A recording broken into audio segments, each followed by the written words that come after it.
experience of our colleagues in South Africa indicate that even if you've been infected with the original virus, that there is a very high rate of reinfection.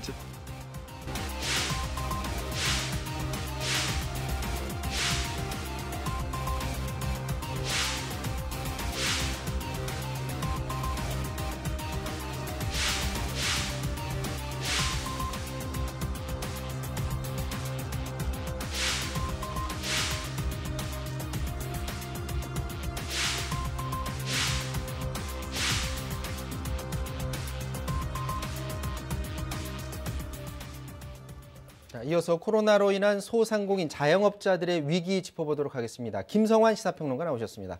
안녕하십니까? 네, 안녕하세요. 자, 지금 설 연휴에 9시 이후에도 이 자영업자들 영업 금지 이어지고 현재로서는 5인 이상 집합도 금지되고 있는데 소상공인들이 지금 문제는 이러다가 이제 문을 닫을 위기라는 거 아닙니까? 그중에서 제일 불만 갖고 있는 게 불평등하다라는 부분에 대해서 계속 문제점을 제기를 하고 있잖아요. 네. 그러지 않아도 보건복지부가 국민 인식조사를 했어요. 지난달 27일, 28일 이틀 동안 만 18세 이상 국민 1,000명을 대상으로 조사를 했더니 네. 현행 사회적 거리두기 체제가 3차 유행을 막는데 효과적이었는지 이런 질문에 대해서 응답자의 81.3%가 효과가 있었다 이렇게 긍정적으로 평가를 했고요. 다만 사회적 거리두기가 굉장히 오랫동안 지속이 되면서 피로감을 느끼는 국민도 그만큼 많았다 이렇게 볼 수 있고요. 핵심 조치들의 유행 차단 효과에 대해서도 긍정적인 답변이 절반 정도를 차지를 했고 한 4명 중 3명은 5인 이상 사적 모임 금지가 효과가 있었다 이렇게 긍정적으로 평가를 했습니다. 또 다중이용 시설의 집합 금지와 밤 9시 이후 영업 제한도 긍정적이다 이렇게 답변한 비율이 한 70%를 차지했는데요. 이 다음이 이제 말씀하셨던 것과 관련이 돼 있을 거예요. 모든 국민에게 거리두기 정책이 공정했는지 이걸 물었는데 그 항목에는 찬반이 팽팽했다는 겁니다. 그러니까 공정한 거리두기가 아니었다는 응답자도 절반 가까이를 차지했거든요. 그러니까 사회적 거리두기 단계에 따른 효과는 그걸 체감하는 국민들의 체감도는 확연한 차이를 보이고 있다. 이렇게 봐야 될 것 같습니다. 자, 소상공인들의 목소리가 점점 높아지고 있는데요. 소상공인 자영업자들의 목소리 잠깐 들어보도록 하겠습니다. 자, 뷔페는 49인까지의 결혼식은 되는데 5인 이상의 돌잔치는 안 되고 있는 상황입니다. 뷔페들도 오히려 막 대기자가 있을 정도로 계속 영업을 가능케 하고 계시는데 저희는 보시다시피 이제 평수들도 넓거든요.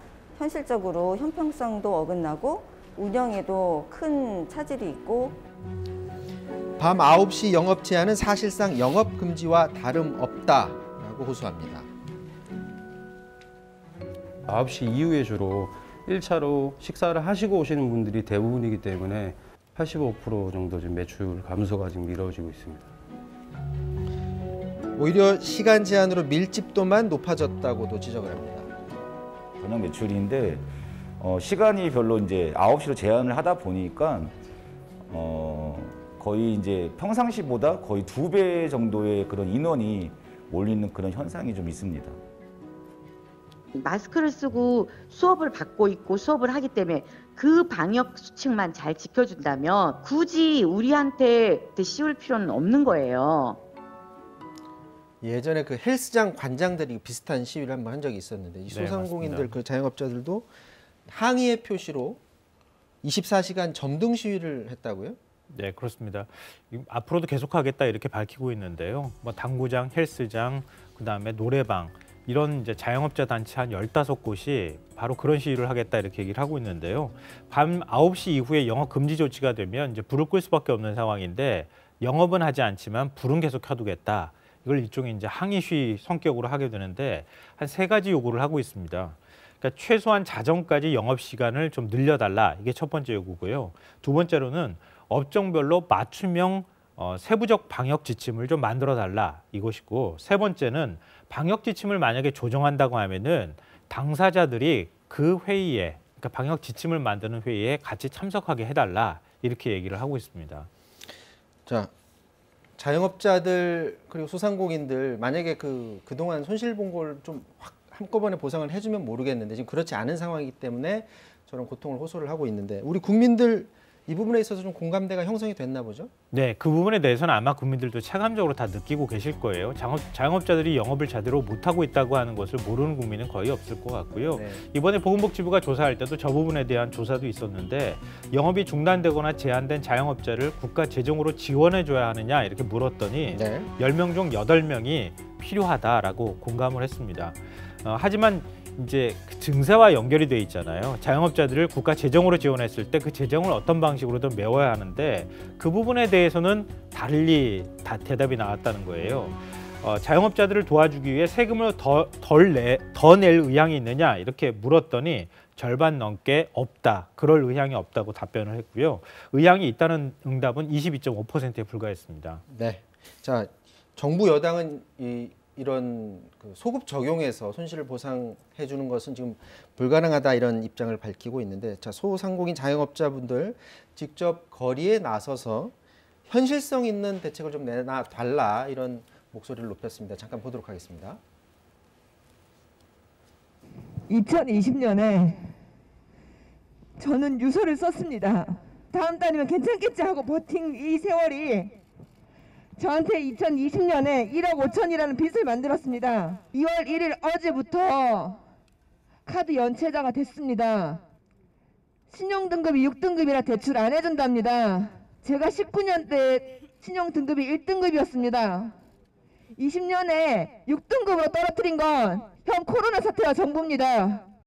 급기야는 생활고를 견디지 못하고 심기한을 비관해 고귀한 목숨을 끊는 일까지 일어나고 말았습니다. 도대체 언제까지 이해와 인내의 몫은 오롯이 소상공인 자영업자여만 하는 겁니까?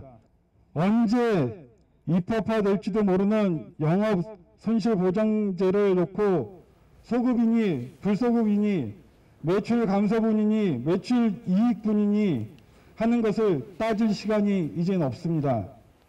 4차 재난지원금 오늘 얘기가 나왔기 때문에 앞으로 이제 정부 여당 그리고 야당에서 어떻게 저분들의 아픔을 어루만질 수 있는 방안을 마련을 할지 좀 더 치열하게 좀 논의를 해야 될 것 같고요. 마지막으로 이거 좀 짚어보겠습니다.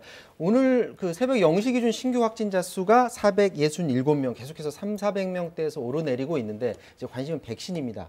오늘 백신 수송 모의훈련 열렸죠? 네, 오늘 오전 인천공항 내 대한항공 제2화물센터에서 화물터미널에서 모의훈련이 있었는데요. 네. 문재인 대통령이 직접 참관을 했습니다.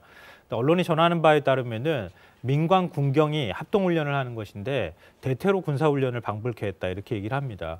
그러니까 비행기가 공항에 내려올 때까지 착륙할 때 이미 관제 우선권을 부여해서 그 착륙하고 난 다음에 백신을 옮기는 것까지의 시간을 45분 정도에서 15분까지 단축을 했다고 하고요. 그 다음부터 냉동센터로 옮기는 과정, 냉동센터에서 다시 차량으로 유통을 하고 그 다음에 우리 접종센터까지 이동하는 것까지 이제 오늘 모의훈련을 한다고 하는데 그 과정 하나하나 다 각별하게 지금 신경을 쓰고 있는 상황이라고 합니다. 자, 백신을 맞을 시기가 점점 다가오고 있습니다. 지금 현재 가장 중요한 건 백신에 대한 신뢰도를 높여야 될 것 같고요. 혼란이 없어야 될 것 같습니다. 이 부분에 대해서 꼼꼼하게 정부에서 챙겨야 될 것 같습니다. 지금까지 김성환 평론가와 말씀 나눴습니다. 고맙습니다. 네, 사사건건 마치겠습니다. 내일 다시 뵙겠습니다. 고맙습니다.